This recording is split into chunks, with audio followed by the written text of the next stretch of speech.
Hey everyone, I'm Morgan Mendelson, I'm Jared Samuels. and we're bringing you the 17th episode of What's Behind the Game, where you'll get an exclusive look at how your favorites eat, train, and anything else you'd like to know. Today on the show, we have Alex Rogers. Alex is a highly accomplished cross-country runner at the University of Texas and has competed on the national stage multiple times. So let's welcome Alex. Hello, everybody. Hey, how's it going? That's great. I'm doing well. How are y'all? Good. We're doing good. Yeah, always. So I wanted to start by asking you, when did you get started with running, and how long have you been running competitively? So I started running my sophomore year in high school. I thought I'd be a basketball player, but turns out you can't be a basketball player and be 5 foot. So I transitioned into cross-country running, and I've been running ever since. So it's been coming up on year 7 for me for competing. Wow, congrats. Oh, thanks. What attracted you to long-distance running? Because we were talking a little bit beforehand, people like me, Morgan, probably we're not really into running forever. What attracted you to that? Honestly, it's just kind of like at a point you realize that you get out what you put in. So I'm a workhorse, worked really hard. And then once I figured out that you can have like great benefits from that, it just kind of stuck with me. It's like the old cliche saying of like, it chooses you. And that's what happened. It chose me. At a certain point, you realize like I can be pretty good at this and I want to keep going with it. That's awesome. Got lucky. Yeah. So, why did you pick UT? More of the question is of like, how could I not pick UT? Like, That's right. I was being recruited. Not to a Red Raiders, so. Yeah, oh gosh, I'm sorry. I was being recruited by a lot of smaller D1 schools, and then I went out in cross country my senior year, and I won the race pretty handily. And the UT coach happened to be there, and he's just like, he came over, he was like lurking around our camp, and he slipped me his card. He's just like, we want to get you here on a visit. I was like, all right, dude, that's really cool. I didn't think that I was going to go to like a big school or anything. I wasn't running that fast and stuff yet. So then I came on a visit, and then after I saw everything that it had to offer, it was a wrap. I had a visit lined up to Arkansas, who at the time was doing better athletically, but academically, you can't really compare apples to oranges. It's just way better here at UT. Understandable. So what does a typical practice day look like for you? Wake up 5:50, get to practice at 7, run 10 miles, get some recovery work in throughout the day whenever I can, and then come back in the afternoon and do about like 3 or 4 mile shakeouts. So we're looking at maybe like 14 miles an average on every day. And that's excluding Sunday, which is our long run, where like you go anywhere between 16 to I've done 18 miles. And then we have like our 2 hard workout days that are like, we have like a session in the morning, and then we have a session in the afternoon of like tempo work or speed, turnover, lactic thresholds, things along those lines. But most average days, the 3 times a week, we'll just run 10 miles, then come back and just do a shakeout, just kind of get the blood flowing again and like kind of all the bad junk out of your legs. Right.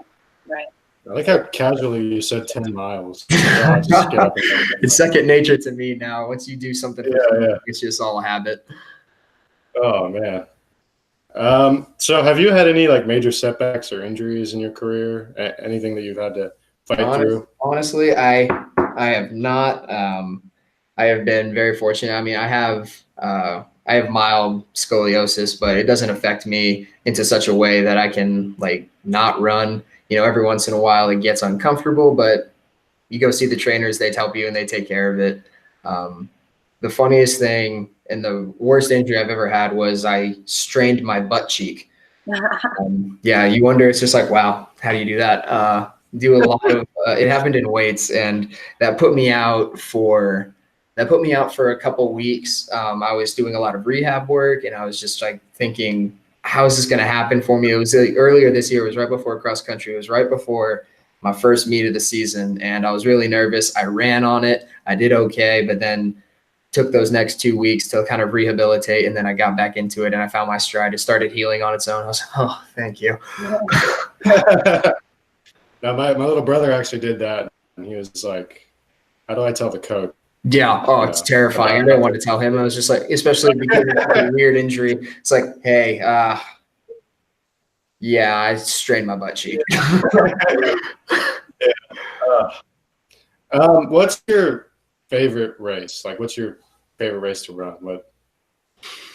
My favorite race, like event wise, Yeah. or just. I'd have to say that I am partial now to the 3,000 meter because I got the school record in that. But my favorite is the mile. That's kind of what I was geared towards coming into college and what I've stuck through for over 4 years. Yeah, long time coming of breaking the 4-minute barrier. Did it this year. Very happy, very proud. To do that is a big accomplishment.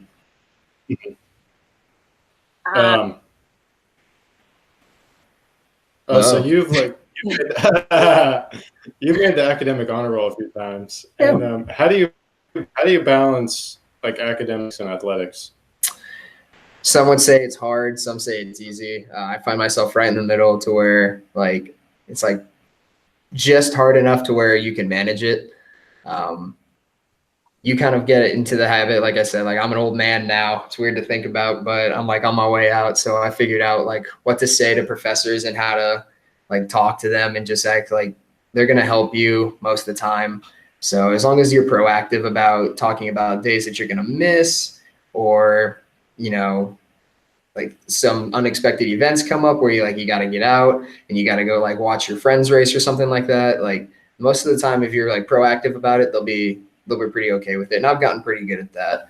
And just making sure that you get the work done whenever you need to. You kind of like look at your whole week of just like, okay, I got to race this week. Like I have something due on Thursday. I'm racing on Thursday. I'm not trying to do homework on race day. So I'm going to probably get that done today or tomorrow just to kind of set it up to where I can just focus solely on my race and give dedicated amount of time to the academic side of it too.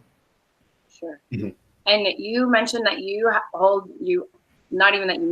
do hold the record for the 3,000 meter. Did you think that race was any different from your other races? Like, do you feel like there was other races that were better than that one? To where I felt better about it, like definitely breaking 4 minutes for the first time was like, that was like what I've been waiting for right. So long.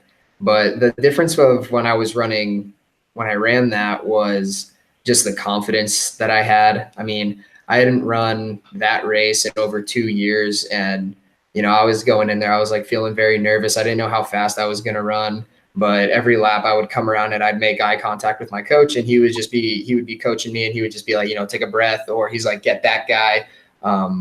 He would just very calm, kept me to where I needed to go. So at the time, I mean, I didn't even have to think. Like I just was running and following instructions. And then when it came time to race the race, I just trusted like what I had and went for it. And I just, it just worked out in my favor, I guess. For sure. And how do you prepare for a race? Like what, do you have like a set regiment, or is kind of every race different? A little bit of both, honestly. I carry around a big water jug. I started doing that this year to really stay hydrated. Yeah, that's mostly the big thing, especially traveling like far distances. Like we're going to California this week. So, I mean, I'm going to be really conscious about how much water I drink, how much electrolytes I'm taking in. Am I eating the right amount of stuff? So when I get there, I don't feel, you know, lethargic, or I don't feel, you know, anything bad. Right. But leading up to the race, I just kind of try and unwind as much as I can, think about my race. Leading up to, drink a lot of coffee. Do you like?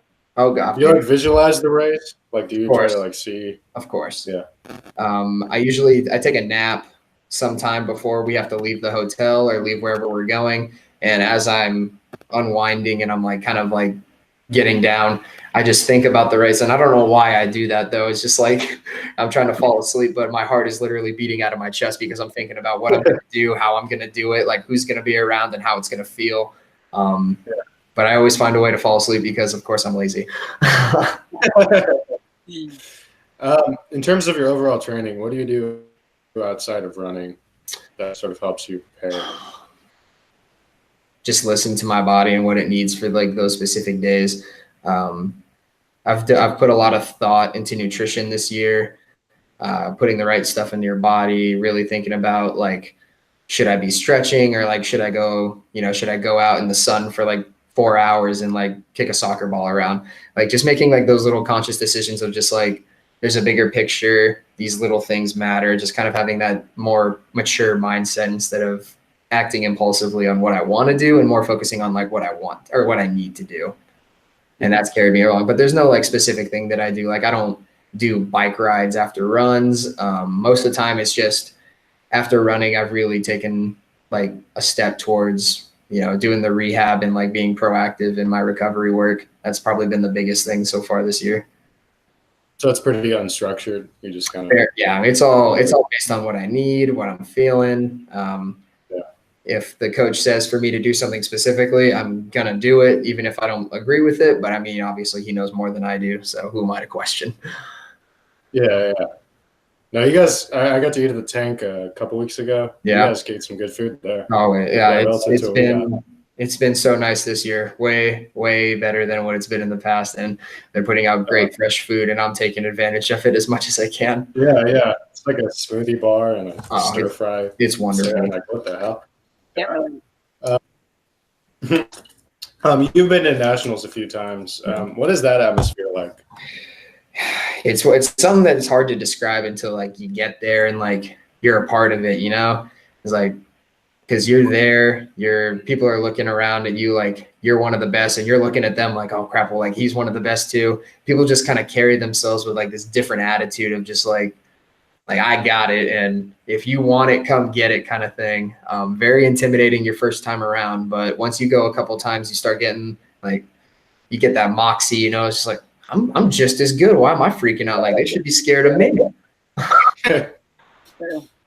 True. And we ask this every show. What are your like top 3 recommendations for like young athletes? The first thing. Yeah, that either you've learned or you've heard that like you wish you would have known when you were a younger athlete. The first thing that I will say is to like never listen to what other people have to say. Like I'm in cross country. Like most people don't view it as much of a sport, but I'm luckily one of the better people in the country for it. And I've worked my butt off for it. So I would say like, if you're passionate about something, like work at it. Don't be ashamed of what you do. Sure. Then the next thing is if you're going to do something, like work for it. I mean, don't go in half-heartedly with something because then you're never going to achieve whatever you want to achieve. And if you go in with mediocre goals, you're going to have mediocre results. So set the bar high, outwork everybody as much as you can, and then the results will show in everything you do. That doesn't even go for athletics. That shows in academics. That shows in work. That shows with relationships. It's just work hard. And if people make fun of you for it, you probably don't want to be around those people. Sure. And then I have another question for you. Did you ever like wanted to like participate in an ultra marathon? I had a teacher in high school that ran like, I think he ran like 52 miles every day and he did the 100-mile race. And literally the next day he came back because he got 3 days off of school for it. The next day he came back, his classroom was on the 3rd level and we had a fire drill. We had to walk all the way down and all the way back up. So I was just curious if that was ever something you were interested in doing. That will be something that I'm interested in much later from what I'm doing now, because most of what I have to do is all based on shorter distances. So people ask me all the time, they're like, oh, like what's your marathon time and stuff? I was like, dude, I don't run the marathon. As that's something that's going to happen much later on in life. And obviously like I will run one just because I want to know, just like, let's just see what happens one day. And then, if I decide to do an ultra marathon, that means my life has gone a certain way. And if I'm ready to do that, then I'm ready to take on a lion and a bear at the same time. So I'll be ready when that time comes. I'll know it in my body. It's like, all right, yeah. Yeah, I will never know that time. So I might never either. Great. Well, thank you so much for coming on the show. Really appreciate having you. Thank you guys for having me. It's been a blast. Thank you. Yeah, for sure. Good luck with everything else. Oh, thanks. It's going to be a great year. For sure. Yeah. Thank y'all. All right. Thank you.